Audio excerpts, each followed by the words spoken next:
If for some reason you are still shooting with automatic camera settings, you have nothing to be ashamed of. There are many people like you, and if you are afraid to start learning all there is about the exposure metering, cranking the ISO, shutter speed, aperture, and what a white balance is, no problems. Today I will share with you two extremely simple yet effective modes that every modern camera has. Thanks to these modes, you can easily figure out the basic settings, and in some cases, these modes can be even better than manual settings. This video will be for beginners, but if you are already experienced, don't close the video, you may still find something useful here. Let's start with the modes themselves. As I said, there are only two of them, AV and TV, or on some cameras they are called A and S. AV means aperture value, TV, timer value. What does it mean? This means that the camera will give you the opportunity to adjust one parameter or another and take control of adjusting the ones that are left. While shooting in TV mode, or as it's also called shutter priority, you can only adjust the shutter speed. The camera itself will set the ISO and the aperture depending on the lighting conditions, and vice versa. You set the aperture and the camera automatically chooses the shutter speed and ISO according to your needs. But why do these modes exist? Well, for time saving, obviously. In some cases, you need to control every parameter manually, for example, while shooting nature or having a studio session, but in some situations, like during report shootings or shooting dynamic events, there is no time to adjust everything, so in order to save time, these two modes come to the rescue. And now, let's talk about each one in more detail. AV mode. Let's start with aperture value shooting. Sometimes when you're shooting, the aperture can be more important than the shutter speed. For example, landscape photography often requires everything from the foreground to the background to be as sharp as possible. This requires setting your aperture settings to really low values like f16 or f22 to provide greater depth of field. In other cases, you may want a more shallow depth of field so the subject stands out sharply against an out-of-focus background. Therefore, the best shooting mode for such an effect is aperture value mode. With this mode, you can concentrate on selecting the best aperture settings and let the camera set the appropriate shutter speed. The cameras are smart enough to set such shutter speed so that the camera shake effect will be minimized. If you see the shutter speed indicator blinking in the viewfinder, your exposure is out of range. When this happens, aperture value mode cannot be the best choice. That's where timer value mode comes into play. But before moving on to shutter priority, let's look at some examples of using aperture value shooting. To turn it on, crank the top wheel on your camera body.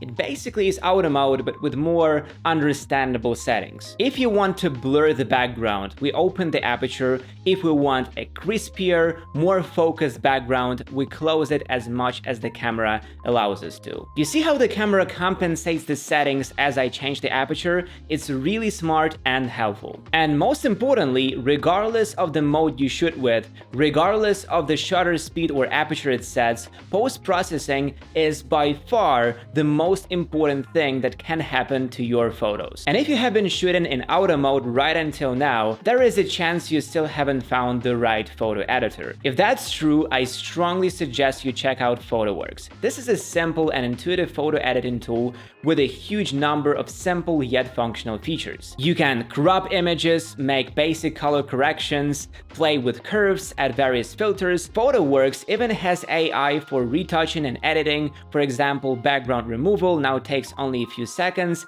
and it works better than any novice editor would have done. Click the link in the description to download the app with a free 5-day trial period. After that period, you will be able to purchase the app at 60% discount. Okay, TV mode. TV mode, or time value mode, is commonly known as shutter priority shooting mode. This is surely one of the more creative modes. For instance, by changing the shutter speed and setting it to really low values, we can draw with light. We have already made a video about that, so check it out. TV mode allows you to select only the shutter speed, and the camera adjusts the aperture itself. TV mode is perfect for dynamic shootouts. You can select the best speed that will freeze the reality, and the camera will figure out the rest. Additionally, this mode is great for handheld shooting with a zoom lens because the big focal lengths increase camera shake. In this mode, you can select such shutter speed so that the image will be steady and sharp without worrying about adjusting other parameters. The longest shutter speed that can be set in this mode is 30 seconds. For even slower shutter speeds, you need to use the bulb mode. On your camera, it can have a different name,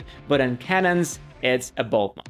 For the sake of the experiment, I will set this mode on my old Canon 650D, and as I make the shutter speed higher or lower, the exposure stays the same. The main thing to remember is the ISO threshold on your camera, both in AV and TV modes. As we all know, the higher the ISO, the noisier the image will be. Therefore, be careful with this mode. But I will still advise you to learn manual mode, because as soon as you get your head around them, you will be able to make even better decisions than your camera. And the shots you'll take will be better than any camera mode can give you. These automatic modes with assistance are the perfect place to start learning manual settings. They can give you the understanding of each particular parameter, which you'd be able to use for shooting in manual. I hope after watching this video, it's much easier for you to understand your camera modes and settings. And give this video a like, subscribe to the channel so you never miss our new videos, and write in the comments your own mode suggestions for us to explain. See you soon, and bye-bye.